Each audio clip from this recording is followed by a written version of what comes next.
Hi friends, మాది చెట్టువారిగూడెం. నాకు పెళ్ళయ్యి 48 సంవత్సరాలు. ఆ రోజు నుంచి మేము గుంతల్లో వీటిల్లో నడుచుకుంటూ నానా హైరాణ పడి మేము చింతలపూడి వెళ్ళేవాళ్ళం. అయితే ఇప్పుడు తెలుగుదేశం చంద్రబాబు నాయుడు గారు, మన పవన్ కళ్యాణ్ గారు వచ్చిన తర్వాత మాకు ఈ సేఫ్ దొరికింది. నవంబర్ 10వ తారీఖున నేను బండేసుకొని వస్తూ ఆ రాళ్లలో పడిపోయాను. నా బాడీ మొత్తం కింద పడిపోయింది, బండి నా మీద పడిపోయింది.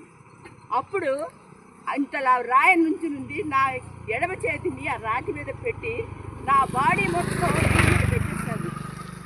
అప్పుడు 10 నిమిషాల వరకు ఈ రోడ్డుని ఎవ్వరూ రాలేదు. తర్వాత ఎవరో ఒకరు వచ్చి నన్ను లేపాడు. అటువంటి స్థితి నుంచి మేము ఇటువంటి స్థితికి వచ్చాము. Okay, bye.